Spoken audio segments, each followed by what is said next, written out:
Text from my mom. I've met someone. I'm in shock. My stepdad died 3 years ago.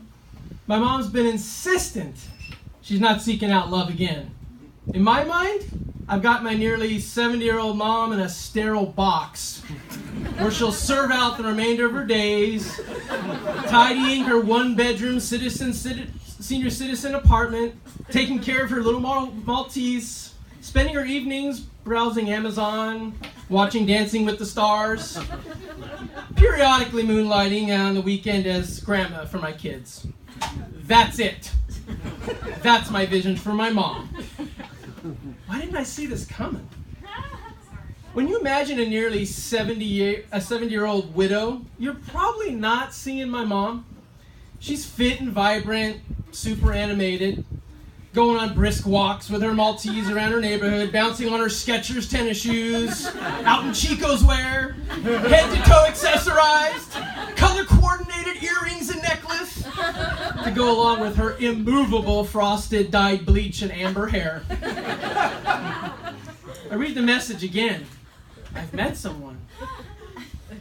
Something's got me worried.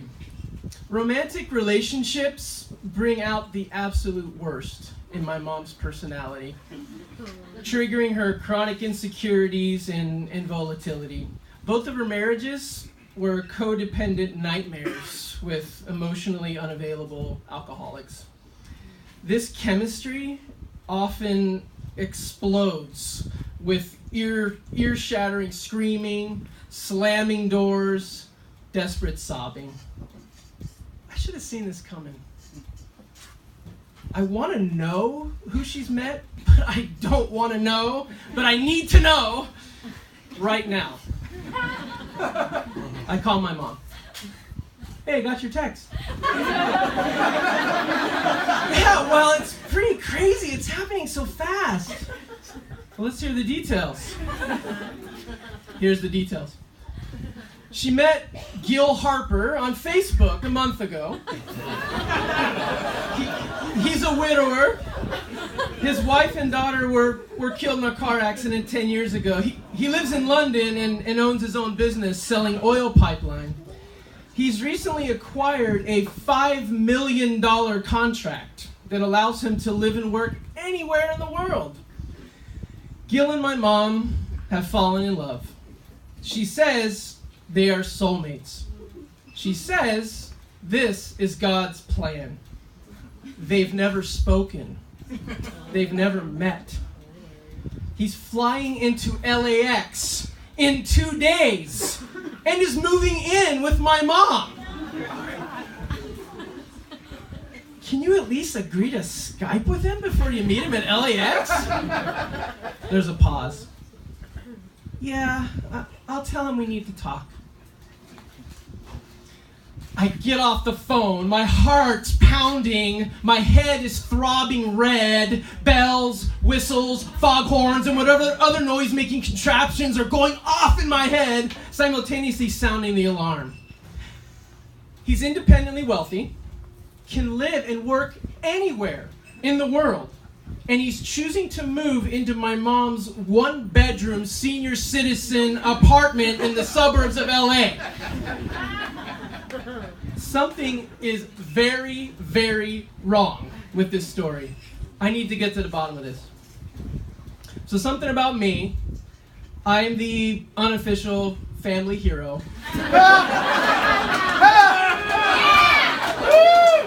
And I have been since I was 11 or 12.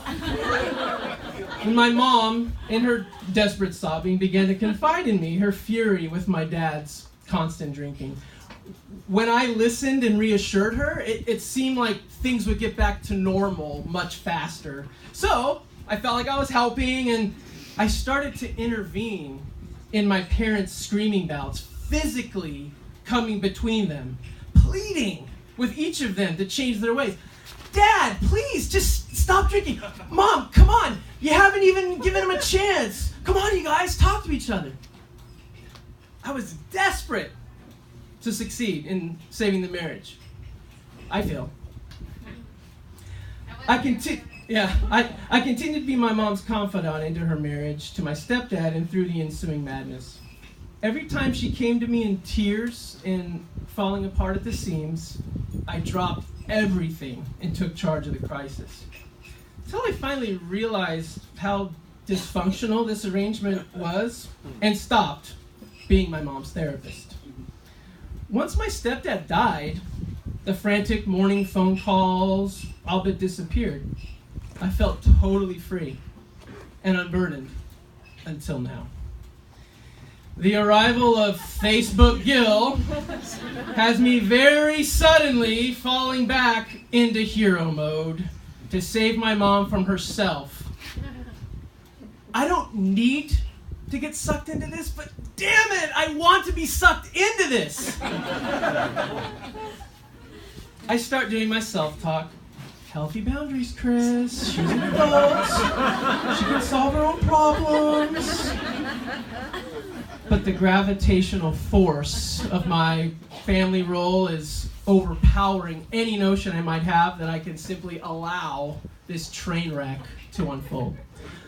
I drop everything, leave work, spend the next 2 hours obsessively scouring Google for anything resembling this crazy story. In the process, I discover a crime I've never heard of, a romance scam. Here's the way it works. The scammer poses as a widower, living alone, out of the country, independently wealthy, rapidly proclaiming true love before traveling on business. Sound familiar? According to these websites, the next step in the con is a frantic communication from Gil in a travel crisis. He can't access his funds. He needs my mom to wire him money to save him. I'm now quite certain my mom is the victim of a romance scam. According to the experts, my mom's effectively under a spell. She's like an addict, intoxicated by a steady dose of promises of love and financial security. The experts advise to stop reasoning with the victim. This will only alienate me and drive her into the virtual arms of the scammer. Just as I'm starting to feel completely hopeless to break the spell, I get a break in the case. Another text comes through from my mom. It's Gil's phone number. They're going to talk later tonight. I discover number's not from England. I am sure the number's a phony. I'm definitely calling it. What do I do if he answers? I think I have an idea. You see, my whole life, as hard as this is to believe, when I talk on the phone, people think I'm a woman.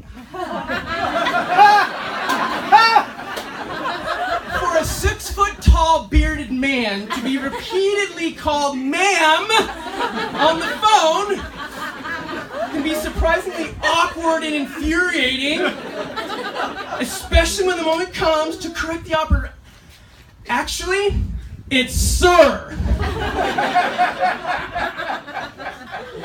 This has been a true lifelong annoyance. Until now. When the seed of a notion explodes, full bloom, into impulsive action, and I'm already dialing the number, so don't even have time to practice what I'm going to sound like when I pretend to be my mom right now. That's right. This 40-year-old right here, this bearded man, is going to pretend to be his mom on the phone with Facebook Gil. You're damn right I'm going to record it, too. Phone's ringing. Shit, my heart's pounding. There's a click, some static. Hello? Hello, Gil. It's Karen. Hello, baby. It's so nice I heard your voice, baby.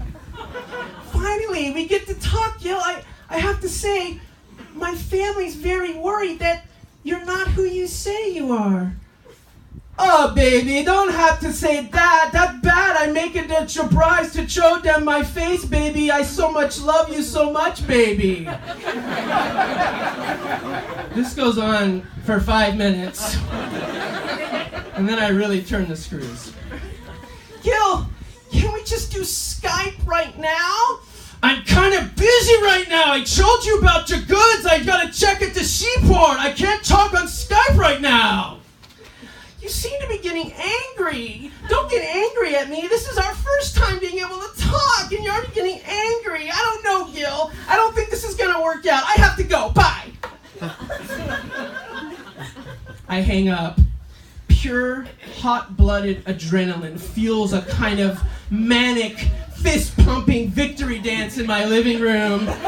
My daughters are asleep in the other room, so I have to go outside and walk down the street to fully unleash my ecstasy. Yes! I got you, motherfucker!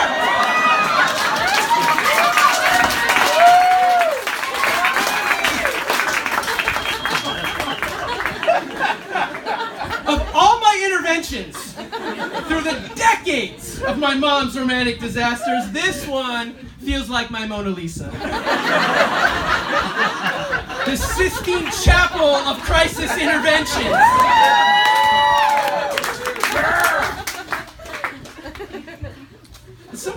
Somewhere in the middle of this, it occurs to me though, wow, I'm basically celebrating the fact that I'm about to call my mom to devastate her. And my mood shifts with this realization. I'm suddenly dreading how my mom's going to react to hearing the recording. Will it be enough proof to break the spell? And if it is, how completely will she fall apart?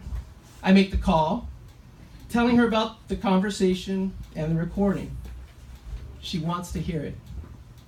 I send her the recording and wait. 10 minutes later, she calls. You're right, Chris. He's a scam. My mom's dejected tone triggers an unexpected sadness in me. I'm sorry, Mom. I'm so sorry. There is no Gil Harper from London. The spell is broken, and now, as is so often the case, so is she. The aftermath of playing the hero for my mom is always so unsatisfying. I resent myself for getting sucked in and for wanting her praise and recognition to feel good about myself. It just feels so wrong. But this time, because of the recording, it feels so right. I'm so damn proud of myself. Clearly, right? Yeah. I play the tape for anyone who'll listen, including the producers of one of my favorite podcasts, Criminal. Hoping they'll think it's Radio Gold. The producers love the tape and the story behind it and want to make an episode about romance scams. There's one catch. They want to interview both me and my mom for the episode. Do you think she'll do it? I don't know. If you've ever been tricked, conned, duped, scammed, whatever you want to call it, you can relate to the intense feeling of shame that follows. And all you really want to do is hide away and try to forget about it. What you probably don't want to do is talk about getting scammed on a national podcast. But I make a pitch to my mom about getting revenge on this dude by exposing him and people like him so they won't hurt others like her. Within a week of the romance scam ending, my mom and I are in KPBS studios with oversized headphones on our heads being interviewed by the host of the podcast. During the interview, I watch a shift occur in my mom that I've seen before as she goes from just sitting meekly, almost childlike, slouched over, speaking softer than usual, before awakening into her fully possessed self, occupying all the available space in the studio, stealing the whole interview with an epic reveal of her last words to Facebook Gil. I told him he should get a gun and blow his fucking brains out.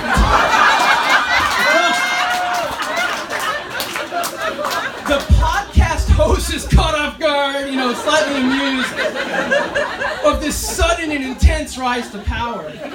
I'm not. That's my mom. And this is me doing what I do in moments like these, avoiding notice, shrinking into the background while taking yet another invisible bow.